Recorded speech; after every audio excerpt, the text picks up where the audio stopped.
Vandalism is an offense punishable by up to 10 years in jail.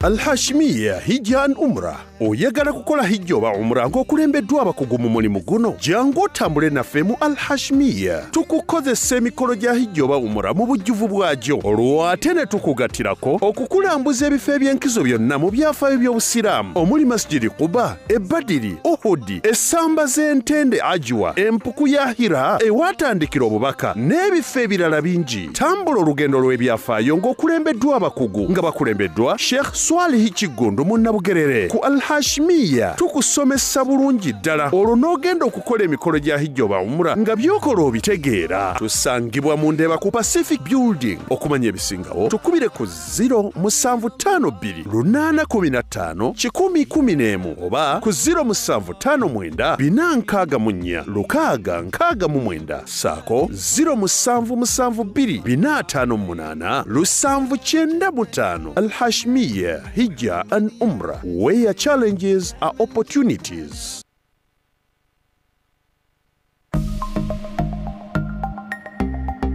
Better steady, be better. I got a call from someone and he said he was from UCC and he said he was going to block my number because they were updating. And I remember typing in some things, and the next thing I know, I received a message saying that I had sent all the money I had to that number. So don't be like me. Digital fraud is very real, and many people, it is very common these days. So please be vigilant. Do not share your PIN to anyone. Bella said, be better. In partnership with Uganda Communications Commission and NBS.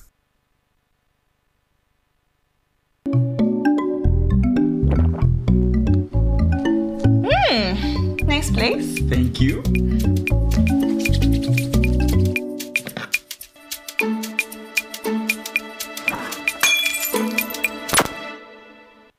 Now you can pay for GoTV weekly for as low as 5,000 Uganda shillings a week and enjoy your most loved entertainment with Kawiki. Dial *206# or use the My GoTV app to pay.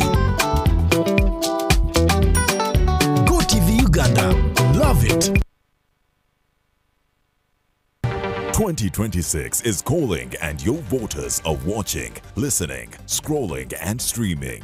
Ready to lead? Then it's time to be seen, heard and remembered. Next Media is your campaign partner. From TV to radio, digital to mobile, even influencer power, we get your message everywhere. Whether you're running for MP or local council, it's your time, your voice, your victory.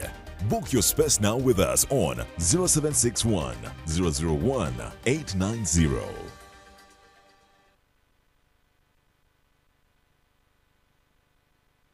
Wangula tukutuku ne sabuni jama. Buli wagula sabuni jama, Prestige Margarine, sabuni owokunaaba, owa Lanzo, owobuwunga ayoza, owa Toast, chapa mandasi, baking powder, ebibiriti bya Solio, buto wa Rinsen, omuzigo gwa kasuku ne tiri, nala instant noodles n'ebirala bingi nga biweza obukadde butaano n'okudda waggulu. Abo ofunira wakakonge kojjuza nga kakuyingiza butereevu mu kalulu ak'okuwangula tukutuku n'ebirabo ebirala nfoofo ebyobuliwo. Wangula tukutuku ne sabuni jama.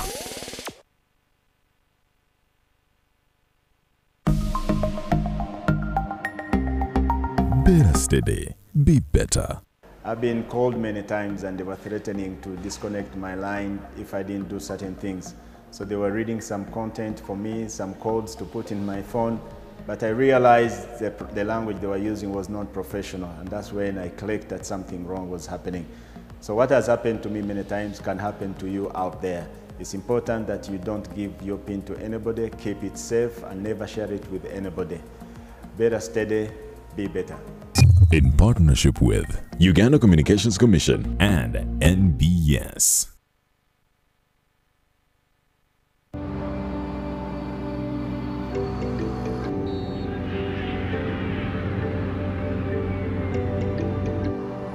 Abeka bana tuzi.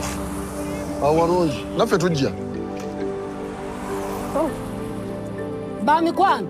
Anya inakuchenja ono. Anko, osobola okozesa essimu yo. Tulina momo. Va ku mwana gwe change. Nayanziza nnyo. Nange kwete. Yes. Zo ziri mmeka? Jire 3 kitundu. 3 kitundu. Yes. Nayo sente nga zinsugoddeko. Naye anko, osobola zifuna okuva ku ssimu yo. Batu gyemu ebimu.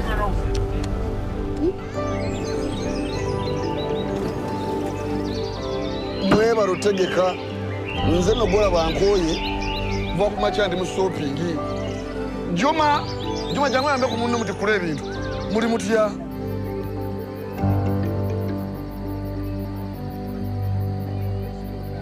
Anko, lero kyabonaabona. Kale osobola ziteeka ku ssimu yo ne weekolera ssente.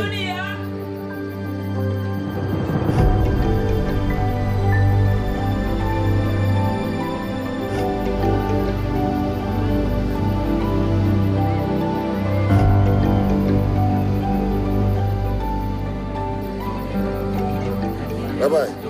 Musulidde omutima. Ondaza okwagala. Naye thanks for baraba.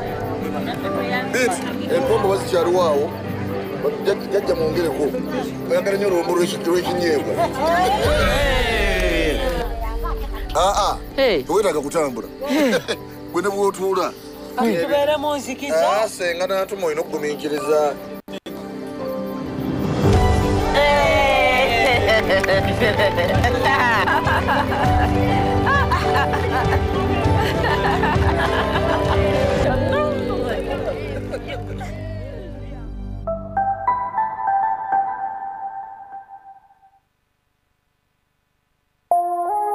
Eno ye Salam TV.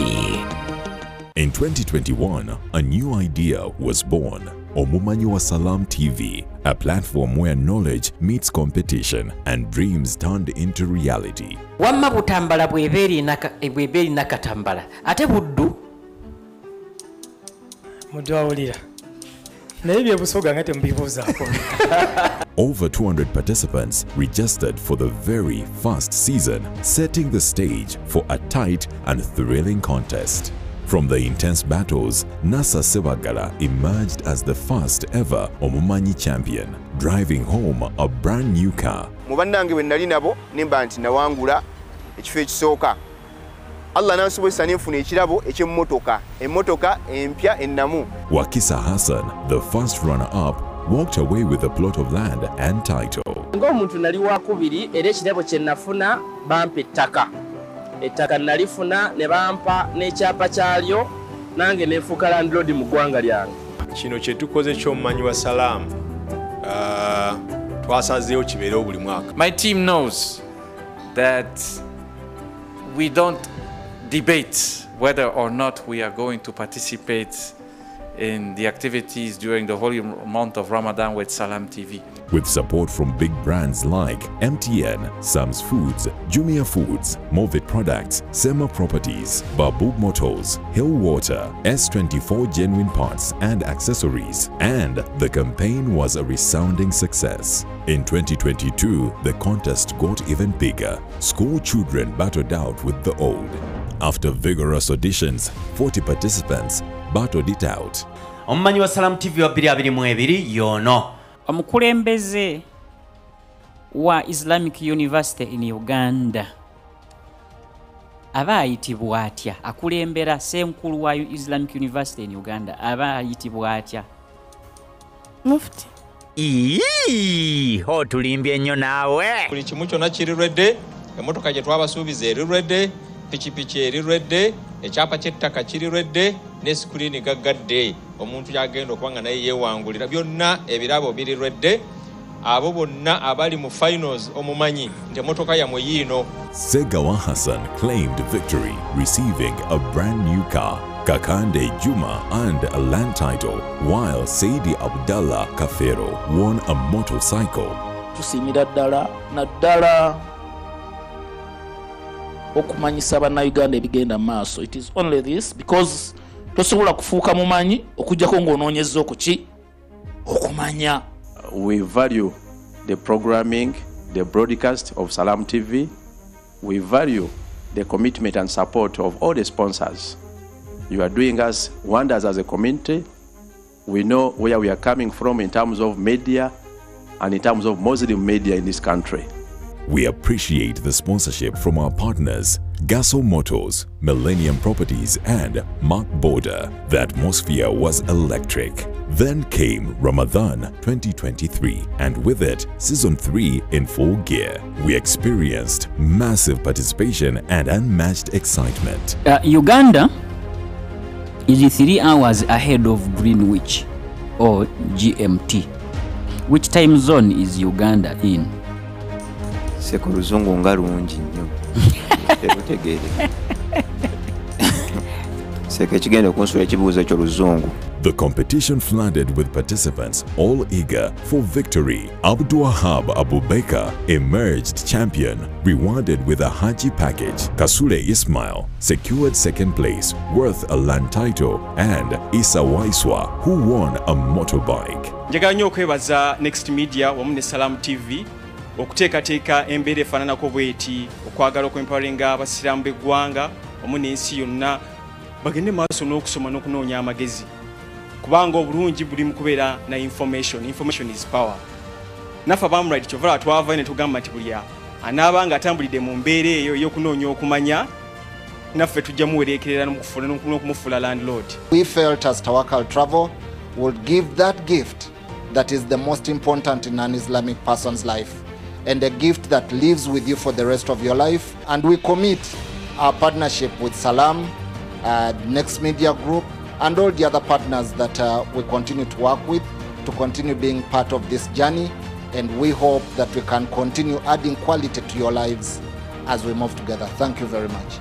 Big up to our sponsors, Tawakal Travels, Amrite Investments, Sam's Foods, Movit Products, Plascon, and Salam Charity Foundation. In 2024, Omumanywa Salam became even more colorful and intense. Auditions brought in more talent, and 60 participants fought through the finals. The questions got tougher, tension rose, and some fainted under pressure. Tulina ekigambo OIC kiri abbreviated. Kyekimufuula? Organization of International Criminals. Otulimbye nnyo naawe. In the end, Bossa Ayub triumphed, winning a Haji. Abubakar Cheyune walked away with a land title, and Semanda Ashraf winning a gas package. Njagala okubaka kasante alhamdulillah hijja bagituwadde era nga bumunda bakombati ino tugitaddeko ingidde emikolo twatandise dde emikolo labbaika Allahumma labbaika oli mukati sebo mukama wange somba kakasante hijja kituufu ebya salamu bituufu ebya muzaata bituufu ebya Chapa General Enterprises bituufu sebo mukama wange amin sebo twakolagana ne Salam TV mu kisiibo kyonna nga tuwagira omumanyi wa Salam ne tugamba kirabo kiki tusobola okuwa omuntu amanyi Katonda we okutuuka ku ekyo okutuuka okuddamu ebibuuzo byonna ebimubuuzibwa Katonda we ne tugamba tujja muwe ettaka era buno bweyamu bwa kutuukirizibwa leero ettaka lye tumulese ku eno estate ennene nnyo erimu plosa 87 alondeko wonna waayagala okubeera era amaze okulonda n'ekipande kye tuzze tukitegese walonda we tukisimba kiriko amannya ge ne title yo ennene y'omumanyi wa Salam season 4.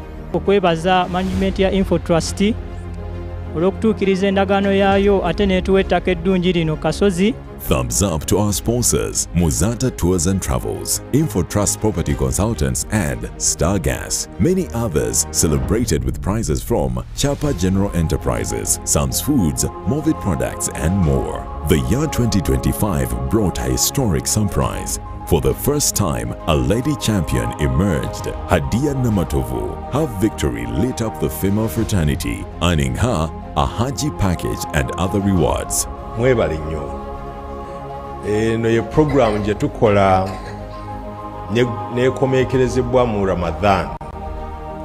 Bagitandika much earlier. Naye program abantu gye benyumirizaamu ne bayiga history abasajja mubabuuzize G7 nenga kati G7 connection yayo n'obusiraamu erwa nemanya nti obusiraamu is the way of life. Otategeera byansi tosobola kusucceedinga ng'omusiraamu.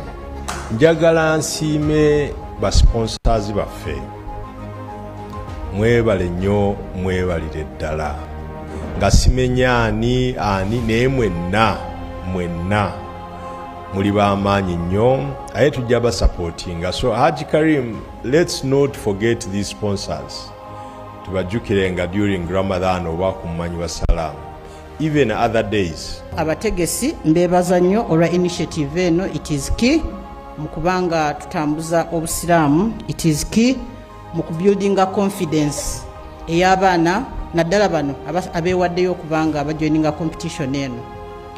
Mbaddeko ku committees ez'aba recruiters nyingi, naye ng'obuzibu abaana baffe abasomye bwe bafuna nga bakompitingira emirimu is how they present themselves. The confidence within which they talk is wanting. This instant thinking gye mulabye wano naffe bwe tuba tulamuza emirimu bagituyisaamu. They give you 10 minutes to talk to colleagues on a question gy'obadde tomanyi, ate ne banno ne bakuwa max. Ne bagamba ekituufu oyo atusinze oba tatusinze. So kye tulabanga ekitono wano bano abantu abadde wano tebajja kusigala kye kimu. Whether yatutte umra oba si yagitutte, their confidence levels are now built.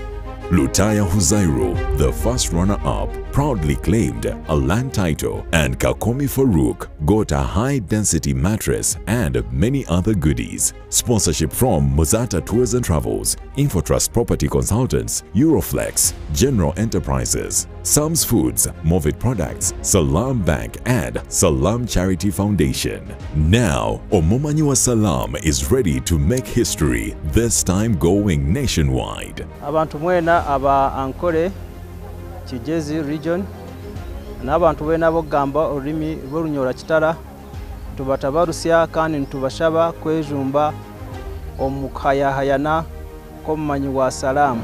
Tukusaba abantu ba Bunyoro inywena omumanyi wa salaamu ayikire mu kichweka kyaitu Bunyoro. Nkunga abashala mwenna wamu n'abaami abalabi ba Salam TV mujje mwetabe mu mpaka ezigenda okubaawo. From every region, we will search for the next champion with the big prizes lined up. A brand new car, a hijab package, land titles, motorcycles, and so much more. The journey has only just begun. Who will rise as the next Omumanywa Salam? The stage is set, the questions await, and history is ready to be written again.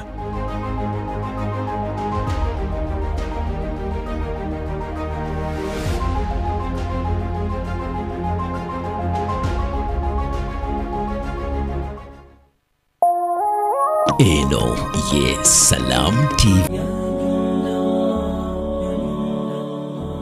Entambuza ya daawa tujongeddemu ebisoko n'ebinnonogo mu budde obunyovu ku muzikiti gwo wennyini mu kitundu kyo. Era ku Mande tuba ne Sheamus ni kiti. Togwa musuulu tulibolo Allah n'akwanja.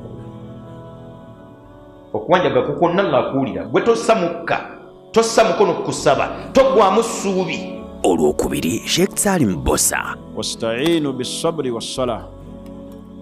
Mweyambise nnyo okubeera abagumiikiriza era mweyambise nnyo okubeera nga muyimirizaawo esswala. Olwokusatu Omulangira Sheikh Ndawula Siddiq. Bino binnonogo byennyini mu budde obunyovu. faman ya'mal mithqala dharratin khayran yarah abo tetubatirira omuntu yenna akoze akalungi ke nga katono katya yarahu Allah agenda kamulaga era akamuweemu empeera ejyamu. Olwokuna Sheikh Imran Sali era nga naye bwe yakikkaatiriza n'aga nti wa in ta'uddu ni'matallahi la tuhsuha, ne bw'otandika kubala ebyengera Allah byakuwadde tosobola kubikomekkereza. Tumwebaza Allah olw'ebyengera ebingi byatuwadde era tumusaba bitukuumire n'ebyo bye tutannaba kutuukako nga tubiyaayaanira nga bya mugaso gye tuli nabyo bitutuuseeko. Tukyafumba omutwe olwokutaano Dr. Senjala. Mu kiseera ky'omuntu ng'ebintu bimusobedde, ibaada gy'akyasinze okukola neyagalwa nnyo ewa Allah mu kaseera ako ye ibaada ey'okusaba Allah tabaraka wa ta'ala. Tukyakuteekateeka mu nteekateeka entuufu era ku Lwomukaaga buuza oyige ne Sheikh Kasimu Kiyingi. Abaseeka bakintumye basheekha abakulu mu ggwanga tiddalasa ziddemu mizikiti naddala eza Sande ne ku Lwomukaaga abaana basobole okusoma eddiini yaabwe. Bayimaamu mukiteekemu amaanyi, ab'ettwale abaana basome ku ddiini yaabwe nga bagiyiga ku mizikiti buli lwa Sande, n'abakyala nabo basobole okusoma ku ddiini yaabwe, tusobole okutambuza eddiini obuki obulungi. Lukyali lusufu Olwomukaaga anti tukuleetera ne Dr. Fidhi Walusimbi. Awo bwe tugambira nti fahadha min babi awla, bwe buba nga Obusiraamu bwakkakasaako okuyisa obulungi ekinyonyi, okuyisa obulungi ebimera n'ebisolo, ate olwo kikkakatako nnyo okubeera nti muganda wo ate ye omuyisa bulungi nnyo. Olwo ku Sande Imaamu Sulaimaani Kyeyune. Ebisinga okuleeta obufumbo okufa amangu otatwala budde nga wetegereza omukyala, n'omukyala obutetegereza mwami. Bwezibanga nga ziri 12 tuzimanyirawo netugamba nti tujagala nazo nga ziri 12, so sikutuuke nti wallahi saaziraba. Ebinyuvu bikyajja tereera tulina Sheikh Mutyaba. Agamba Allah, a'udhu billahi minash shaitani rajim, walanabluwannakum bishay'in min alkhawfi walju'i wa naqsin min alamwali walanfusi. Eyo aya tutera nnyo okugisoma nga tufiiriddwa, naye tutera kuwulira eri gyesembera inna lillahi wa inna ilaihi raji'un. Naye nga yagamba nti nja kubagezesa n'ebintu ebibatiisa ebibakanga emitima. Omutima bwe gwekanga omubiri gugenda kulwala, ate tayagala olwale. Y'ensonga lwaki akubuulidde olubereberye nti ekyo nja kukugezesa nakyo, therefore tekikumalira biseera kweraliikirira. Take it easy. Awo ne tuleeta Dr. Mutagubi Ashirafu. Omuntu ali aliba amanyi bagamba nti awangala obulamu bwe nga talina baraka. Olwa la'an Nabi Muhammad sallallahu alaihi wasallam gyatugambye nti ogenda kuba okola bingi nnyo naye nga byokola temuli baraka. Abayivu tebaggwayo. Obwo bwe bunyuvu bw'ebinnonogo mu ddaawa wano ku Salam TV, olutimbe olw'emirembe.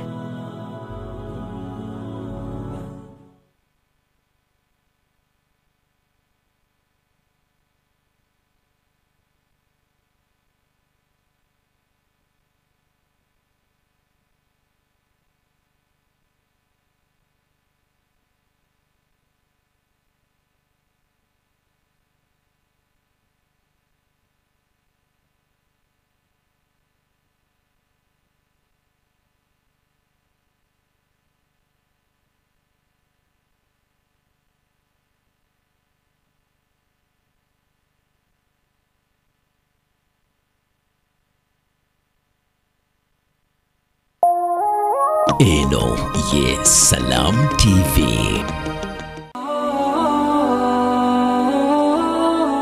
Obuwanguzi obusinga mu nsi kwe kutuukiriza obweyamu. Salam TV eyuguumya amayengo buli lukya. Kolono esumuludde luwombo. Programu obulungamu. Luno luwombo anti ku Mande otegeera obulamu bw'abaswahaba bannabbi bawangaala batya ne Sheikh Tikirimpwa Yazid. Nabi sallallahu alaihi wasallam yagamba nti nno bano basahaba bange tekisaanidde kubeera nti nno omuntu yenna ayogera ekigambo ekiyinza okubeera nti nno bakibeesittaze oba okubakkakanya oba okubeera nti nno kibatyoboola. ku lwokubiri enneeyisa y'omusiraamu ddala erina kuba ya njawulo enneeyisa y'omusiraamu ne sheekh muhammadu kibaate. enneeyisa kyentegeeza mukyo enneeyisa yo nekintu gundi enneeyisa eteekeddwa okubeera ku kino n'ekintu gundi enneeyisa yo nekintu gundi bw'ona okijjamu kyonna kyekijja okukola ekigambo mpisa. Wulira bwe twambuka olwo ku lwokusatu okusonyiwagana osonyiwa otya anti kitukakatako ne munnabugerere Sheikh Swaleh Kiggundu.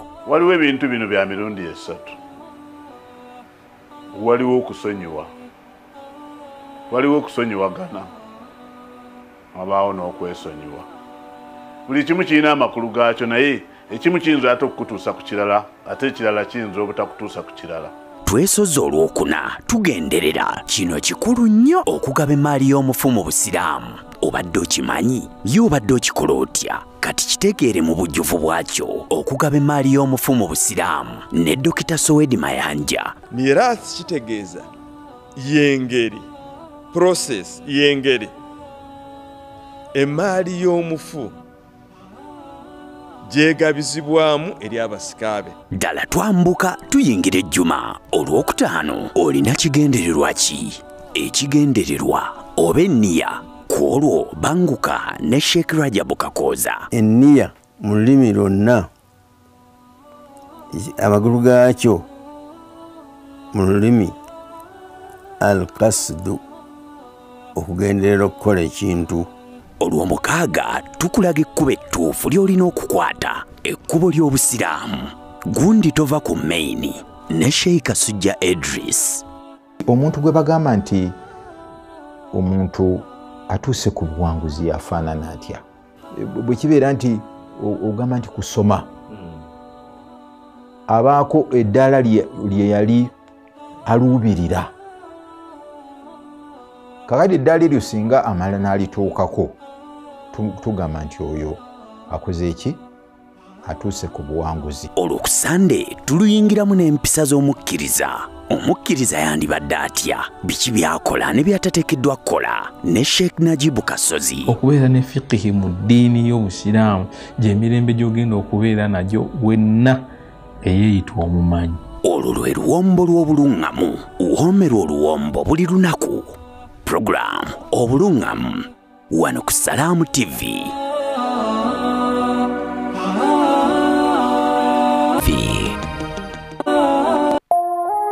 Eno ye Salaamu TV.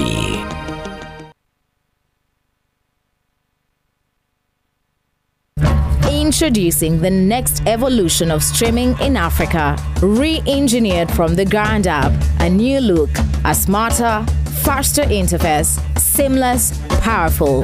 AfroMobile is now easily available across all your smart devices, smart TVs, smartphones, tablets, and more. From live TV and events to your favorite on-demand shows, AfroMobile delivers an ultra-smooth, uninterrupted streaming experience anytime, anywhere. Download and update your AfroMobile today. AfroMobile, authentic African stories.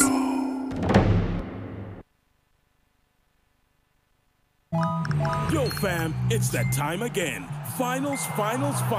Oh yeah. Go TV. Let's go. Final. Go TV. This is too big. The Premier League, La Liga, Champions League, FA Cup, Europa, and more. Finals.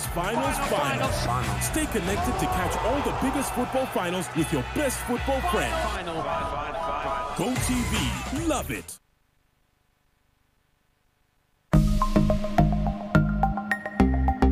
Better steady, be better. Sometimes I've been affected by those who send me money, by those who tell me send money on this number. If you don't send, we are going to switch you off.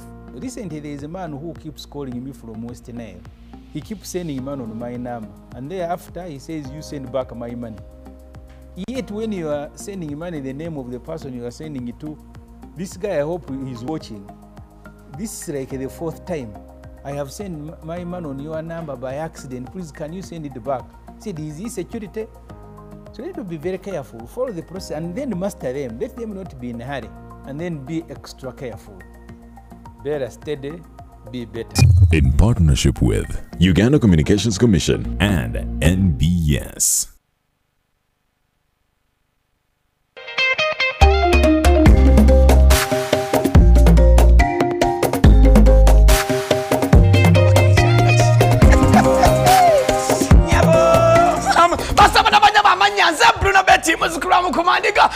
nanga nyingiro ne banafa ba MTN wanji MTN walalalo MTN gamba chi to get the power to win njagalo fune lyanyi okuwangula ogenda kuwangula ota ngenda kubanga obukadde 10 buli wiki wanji ngenda kubanga kwasa obukadde 10 buli wiki ku simu ye nyinyi chabonka chimu chokka line ya MTN bana beka buli ogenda okusasula ekintu kyonna ogenda okusasula ntakwese momo obulira buli ogenda okusasula ngenda kyosasula kyonna kozesa momo oyinza okubanga ngenda kwewola kasente kozesa momo wanji ogenda kuinvestinga kozesa momo abo MTN wejamanyi nekuwa obukadde 10 buli wiki wala kastelio bimala bwe pala wentandika ngamba chiriwo wanje nenkwata ku masimu ngamba halo walirudawa tenze tirinyi halo walirudawa zende guru halo walirudawa ndi mutukula halo oliwa ndi mwanange ndi wano mu office ntode nyiga ma computer nenkuta awa namwe kasana benesi okuberanga mwana wote koze ebintu n'amanga epeyinze ebolowinze investinze ngekozesa momo. Remember to dial *165# or use the momo app to borrow, to pay, to invest, and you could stand a chance to win 10 million weekly.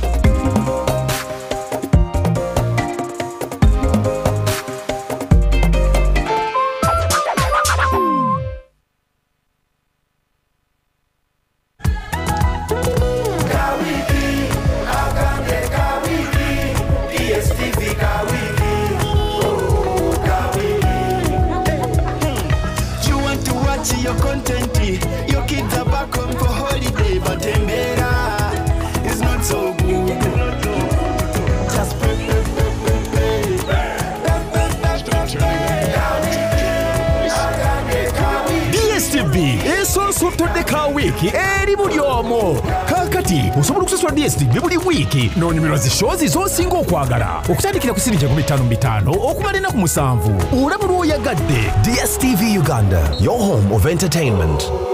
DSTV Uganda ekolera wansi w'amateeka ga UCC. Sad moments and more especially death are inevitable, but malaria deaths do not have to be one of them. Do not regret. The power to chase mosquitoes lies in your hands. Mosquitoes lead to death. One bite could cost you everything. All you have worked for will be left behind. Your children will be left in the hands of no one. All property will not protect you. Sadly, your friends and family will move on. Protect yourself and your loved ones from mosquito bites. Sleep under a mosquito net every night. Clear bushes and stagnant water around your home and close all doors and windows by 6 p.m. The power lies with you.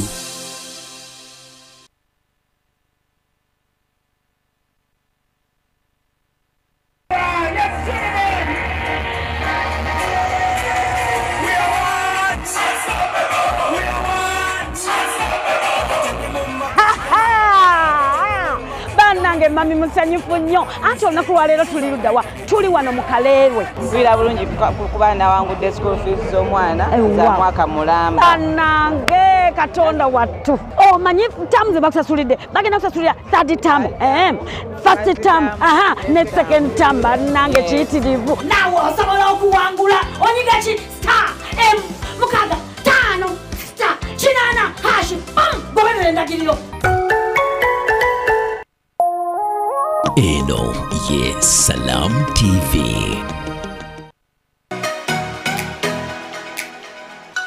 Ekutuswako.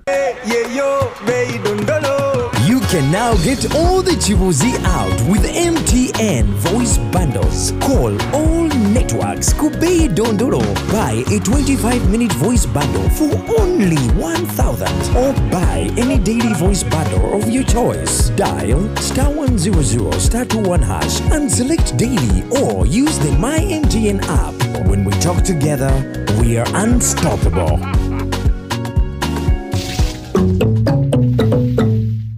Assalamu alaikum wa rahmatullahi wa barakatuh. Abalungi abalaba Salam TV amanya Ibrahim Bagalaliwo.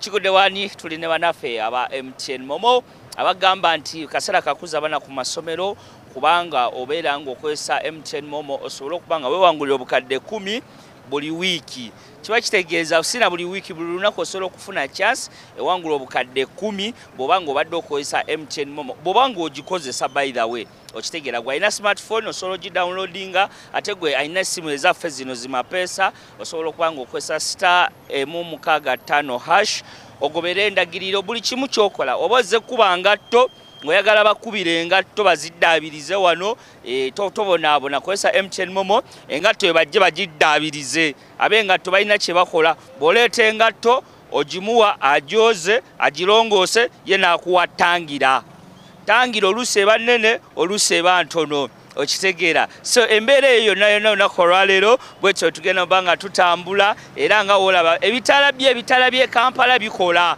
naye kisinzira bikoze lunaku ki waliwo ebikola waliwo ebitakola lwe biba bikoze ate wabeerawo abasirikale abagayidinga entambula ate oluusi ne babireka kati kwegamba sikitegeera naye nga we tuli olunaku olwaleero twagala twogerezeemuko n'abantu baffe embeera bagiraba batya ebintu bitambula bitya gye bali okitegeera mulimu abakozesa emitimbagano naddala bali ku Afro Mobile njagala kubeebaza mwebale nnyo mwebalire ddala mulimu abalaba ebyobufuzi mulimu abali mu byokuza abaana ku ssomero mulimu abakola emirimu gyabwe egy'enjawulo olunaku olwaleero twagala twogere ku ky'obukozi obukozi abantu abatagala kukola basinza okuba nga batulemesa eggwanga lino abatusabiriza okuva Mande paka Mande naye ng'osobola okujja n'okola akalimuko niwoba ofunye ennusu 5 mukadde wange ennimbye sebo tolimbye mukama wange bitambula bitya bitambula bulungi amanya gafu amanya Senoga Jibril assalamu alaikum warahmatullahi salamu tulaba mwami Jibril twagala twogere ku bukozi abantu tebakyayagala kukola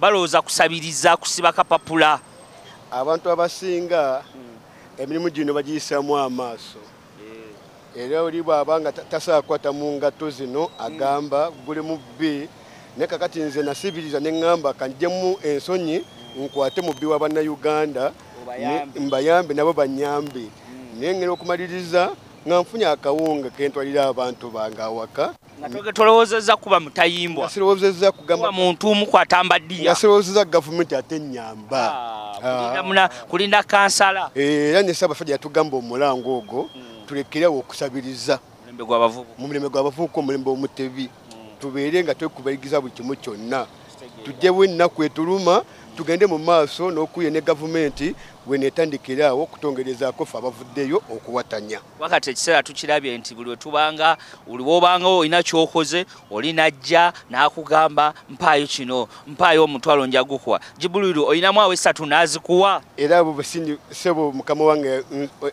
olunaku nsobola okufuna abantu nga 4 abakubira amasimu abankubira essimu n'abajja akabokisi kange namugamu nange nakwatibwa nenjijako ekifu ku maaso nange nemakambere mu kasana era na challenge nyingi nyono wempangalira abalaba ngamba gera mu kayembe wegame nemaga mu membe sigwango ogwo ekitufu nange nagusingana okuliko bannanyinigo nange we nafuna obudde bwange nja kufuna ambuleera naye okusomoza kwensingana baganda baffe bano abakesisi bogereko bwebalaba akameza nga kano nga nyawukanya okukuba obutayimbwa ate bo bagala kujja okukatwa kajjawo ate bagala bakulemesa benyine bakulemesa enkulaakulana gamba bwe batuleetera embeera eyo okugamba ge tuteege bano bannaffe abava okukola naye nze nayawukana mu abo abatalina endowooza eyo y'okuteega abantu neŋŋamba kambeere wano omusana gunjokye mpaka mungu wanaakola ki wanampuliramu esaala zange era mu lunaku olwaleero ffe twagala tukusiime twebale nnyo webalire ddala maye okimanyi edda mulimu mu Kampala muno batamanyi kuba ngatto zaabwe eddagala bo be bangi era bo b'oyagalira ddala era bwensinga okwetaaga kati ffe abamanyi ozikuba otulese mwe abamanyi okuzikuba nammwe mbasika ne musobola okujja kameeza kange engeri gy'otusikasikamu ne mujja kameeza kange tumira abantu bo obagalize olunaku olungi ntumidde mwannyinaze Samimu n'abayego ntumidde taata wange Waso Ali Kisitu ntumidde mukazi wange Samimu n'abayego eyanzalira abaana yakuzalira abaana olaba nga nange ekitiibwa kino nkirina ne challenge gye nnina wano Ssaabasajja empologoma ya Buganda eyita wano ssaawa 3 omanyi n'obudde bwayitawo kinkwatibwako okuba enduulu buli wenkuba enduulu bannayuganda abali ye wansi botolengera nga bagamba omusajja oyo enjaga yamukuba omusajja oyo yagwa eddalo so nze nyaga akabonero kange kubanga empologoma mweri mu Buganda ate loyita wano kuline ekkubo lino saawa buli kumakya ayita wano saawa 3 bw'aba akeereye ziba 3:00 aba yampiseeko ddawa olunaku wali kuwubirako bw'ati olifessa era ndifiira ddala eso nempula ddala ng'obugagga bange bonambufunye kale tweyanzege Kigudde on the evening drive embeera bwetyo bweri twagala kwogera ku bukozi bw'abantu abantu abataagala kukola abantu abeebuzaabuza abantu kwegamba nga bo ogwawe gwakusabiriza ennaku zino bakikyusamu kuba luseke tukuba luseke kati oba naffe owessaawa tumukuba oluseke mukama wange gyebale owessaawa webale kazana mbula bitya mpolampola omulimu guno ogutambula gutya ogw'essaawa omulimu guno okusinziira nti gwegumbeezaawo gunsasulira ku rent gundabirira abantu bange nzikiriza nti tegutambula bubi oguw'ekitiibwa abataagala kukola bankeera amannya gaffe amanya gange bampita Mwambu Kenneth abategeera okukuba oluseke Kenneth mpaayo eza airtime Kenneth mpaayo eza data abo nabo tebabulayo bakukeera bukeezi nedda kale ayinza okugwako naye ng'era si be banja abali awo Munnayuganda ali eyo omulimu guno omanyi kati abantu b'amasaawa okimanyi waliwo abantu abatambula ng'essaawa yafa dda tebala naye ng'akyajambadde kati gamba ogwo omuzengu manyi nnyo mu bakyala omukyala ye ayinza obeera n'essaawa nga tebala naye nga ye musanyufu muli kasita aba nga anyumye ku mukono bw'omuguuza ssaawa mmeka nga ajjayo ey'essimu nga ajjayo ey'essimu naye kati eriyo omwami batini nnyo bentera olaba nga ayambadde essaawa nga essaawa tekola era abaami be basinga nze era eyange eyiye ekola ogiraba etambula abantu bakuba ebikalu naye ng'essaawa tebala abamu nga tezibala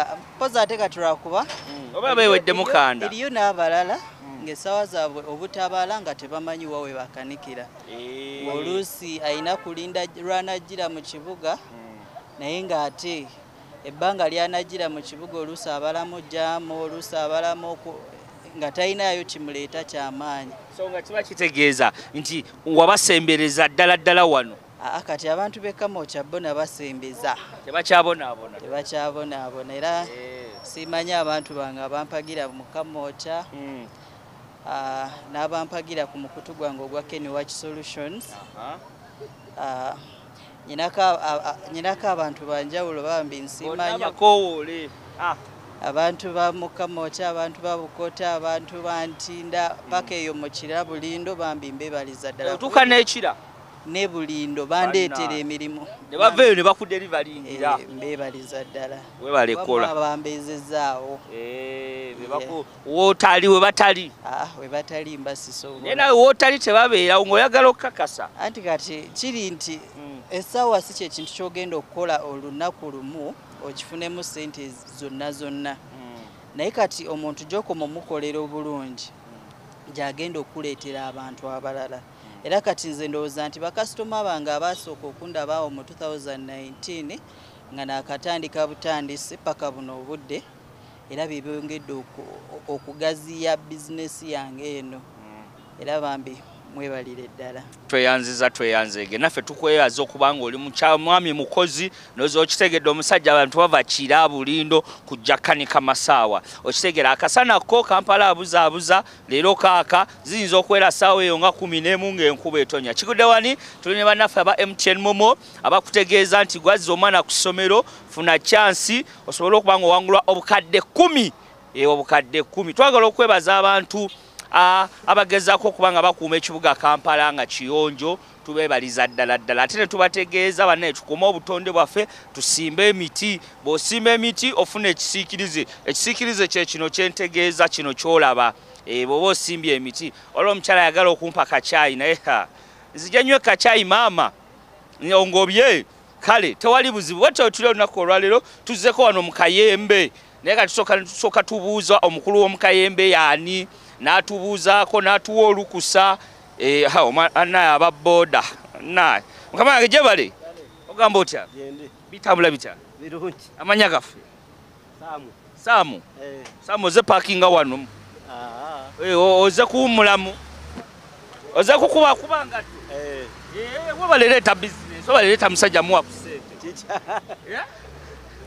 Olese ngatterwa gyolese banaye okusanga wa boda akuba engatte eddagala aba musajja muyonjo by the way era nooza bakuwa emirimu kati twala tuyita aba boda soka okubize ku ba boda abakyafu ng'olunaku luno olw'okukola nga wa boda mukyafu balina okumusimamisa n'abivaako bamuveeko aswaza omulimu gwamu aguswaza webale kuba musajja muyonjo amina obeera wa nze wano wennyini kunsanze ate mukyalo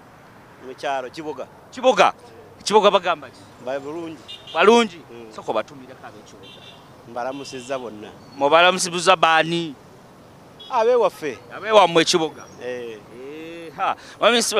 mwami Kigudde bakuleetedde engatto gye bayita engatto nenyini yagitunuulira neyeewuunya webali musajja muwa mulimu kale musajja babazizza nagamwe balemuwa ku mulimu n'afuna ssente ziriisa abaana ewaka kati naye twagala tukwebaza webale vuga piki eyo ng'ate etukula ababoda bakimuvuga boda eziddugala olaba kasitoma atukula kati ng'ono ng'oli gwe noleeta boda yo ng'eddugala ate n'atakulinnya n'oyomba omulimu togufaako bw'oba togwagala omulimu gwo kitegeeza nti omulimu bw'oba togwagala ekitegeeza nti omulimu ogwo guveeko bw'oyagala omulimu gwo esente ozifuna oba ogwagala sente ng'oteekayo omwoyo okola omala gakola gadibe nga lye teekati oba okola gadibe nga lye olina okukola ng'olina omutima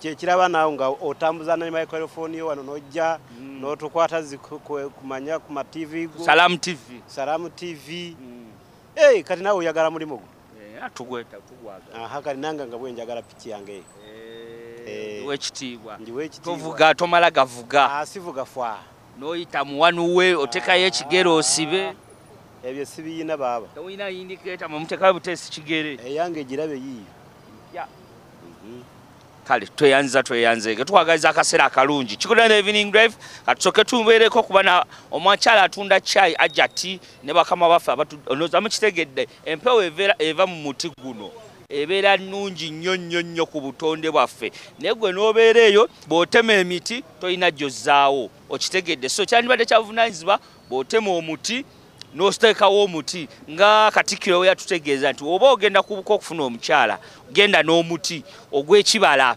okitegedde ogenda n'omuti gw'ekibala n'oba nga okola ki n'oba nga weyagala ate njagala okutegeeza omumanyi wa Salaamu 226 naye twagala abantu banaye mujje mwewandiise oba oli w'ekiboga oba oli w'emasuuliita oba oli w'ekyenjojo tukuyita jangu wewandiise owangule ebirabo eby'enjawulo emmotoka owangule hijja okitegedde pikipiki nazo weeziri mukadde waffe gye balekotse mukadde waffe akyalina gwatolera Salaamu kasooka mumalirize embeera bwetyo bweri tugeza okulaba abantu baffe abaawa nabo mu kayembe bulijjo tubawulaba bulabi leero tubaguddeko balina emboozi ez'enjawulo abamu bavuga zi special nga wooziraba buli bu pick-up bano banjagala kusenguka njagala kusomba bintu byange okozesa kali akantu obulabi endowooza ate mutuka zaabwe nnyonjo by the way basajja bayonjo omulimu gwabwe bagwetaaga ng'omwami oli kyatutegeezezza so olwekyo njagala okutegeeza emitwalo gye ebiri ogenda wangula emmotoka ogenda okwewangulira hijja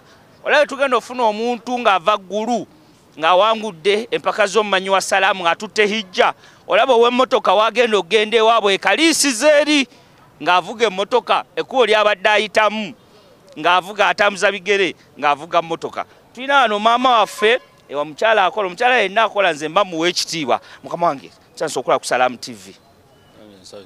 Assalamu alaikum warahmatullahi wabarakatuh. Wa alaikum salam warahmatullahi wabarakatuh. Amannya gaffe amannya yenze Hasacha Hassan.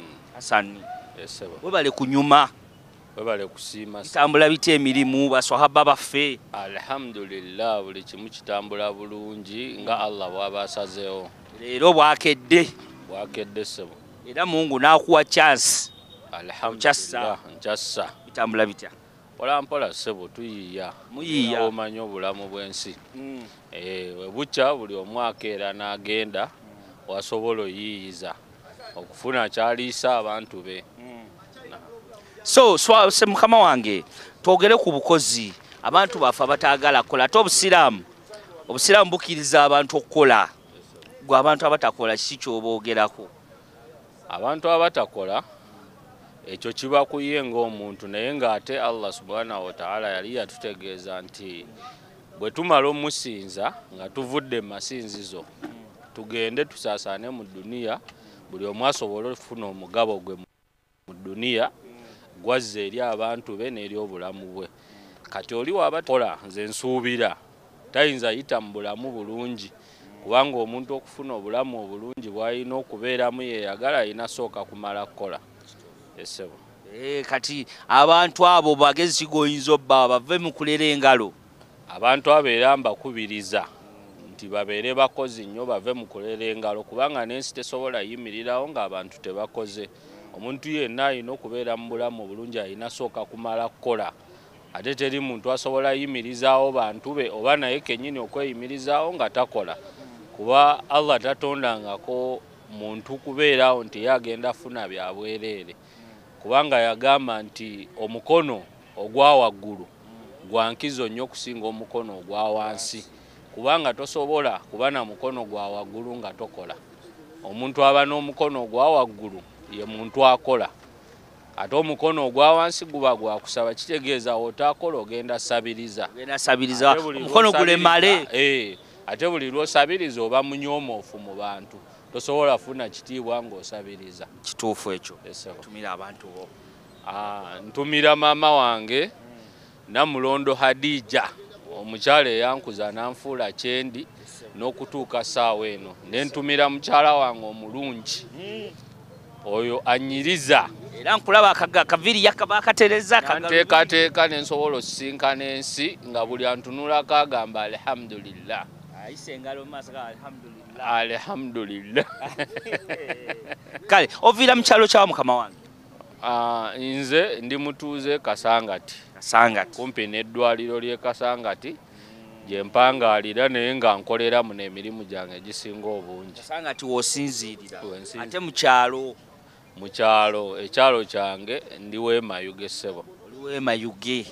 Kitegeeza abasinga bwe tuba tuva mu Kampala naawe oba ogivaamu bagamba ataazaalibwa mu Kampala agende. Nange nvaamu ssebo naye ate nze nazaalibwa wano kubongoziza ekyalo kyange naye nga nze ndi banzaalira wano wenkulidde wensomedde buli kimu wano mu Kampala.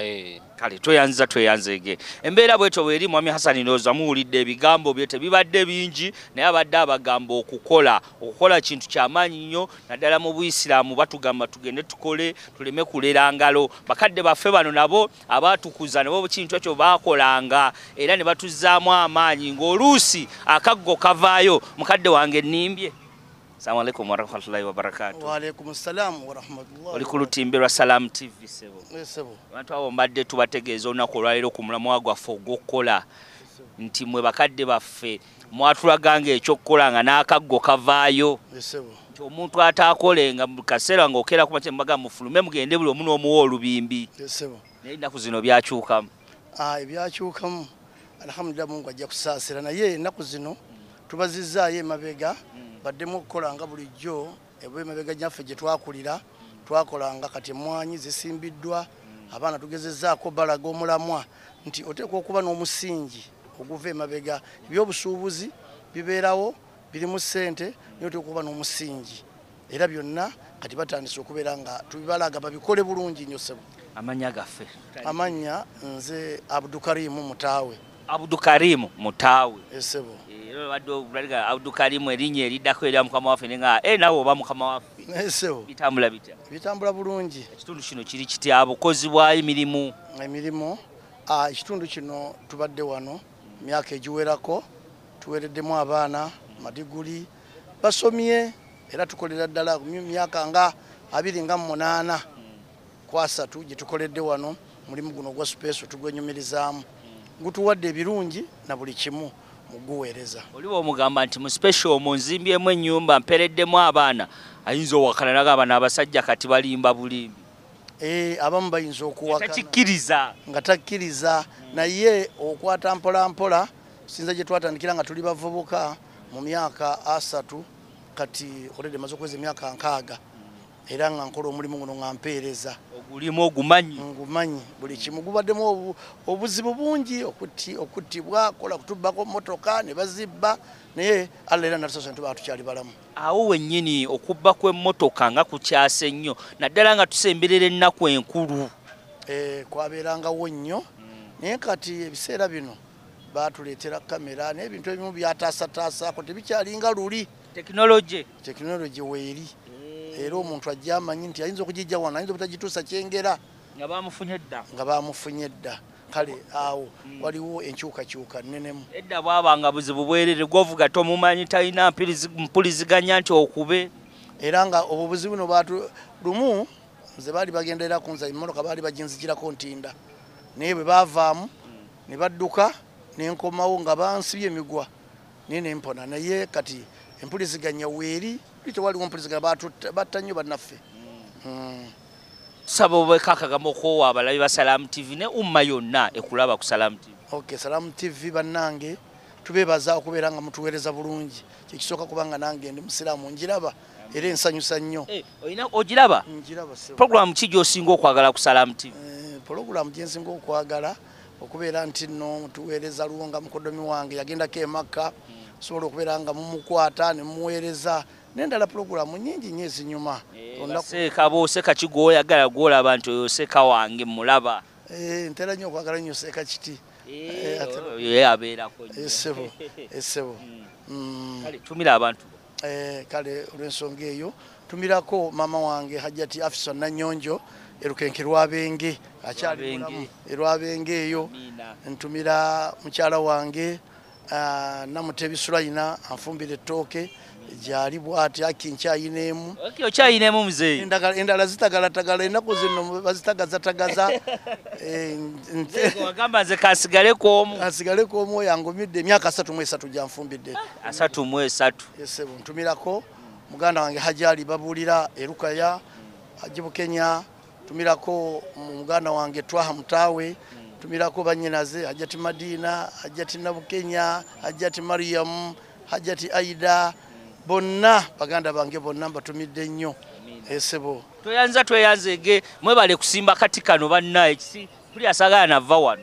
Era omuti guno ffe twagusimba nga tuvudde ewali Rubiz petrol station. Wali mwasookera? Twasookera ne batujjayo ne batuleeta wano batuteeka wano ku mulembe gwa Sebaana ne tusimbawo omuti guno ffe twagwesimbira Sebo. Mulembe gwasse kiba kitegeeza guvuze naye wano mukyayinawo ebbanga nga ndaba enkulaakulanya ejja ku sipiidi. Enkulaakulana ezze naye ffe simanyi Allah ayina ngeri gye yatuwaamu bangi bazimbye sayidi eni batuzimba eno neffe wano baatuleka kubanga oli wazimba kati oli yazimba wali wano n'abuukawo. Wano ffe tugenda kuweereza akatale baatuleka wano nga ffe tulina okuweereza akatale ako bagenda kazimba. Gavumenti yatuwa enteekateeka bagenda kazimba tubeere nga balina emmotoka ezijja wano ebintu ezireeta abakasitoma na buli kimu. Kale tuyinza okufuna omukisa okusigalawo. Mugenda kukitegeeza naffe emirimu gye tulimu tujja wano tutandika tubayingirire. Nedda sitwagala nnyo bantu. Twagala batono akantu tukalye nga kawera.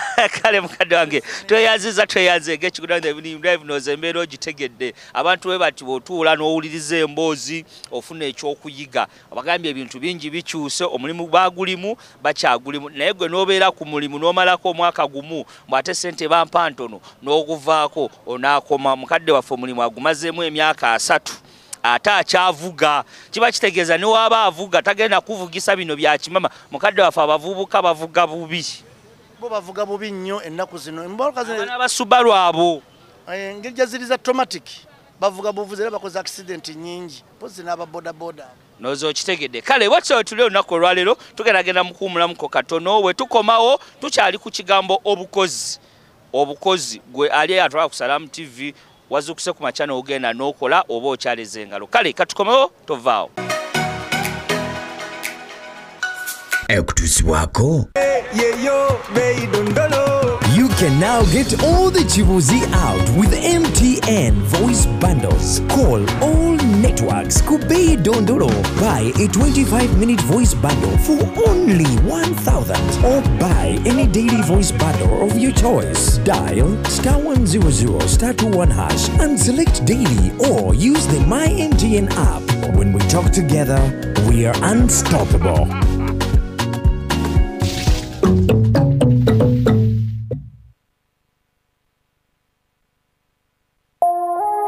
eno ye Salam TV.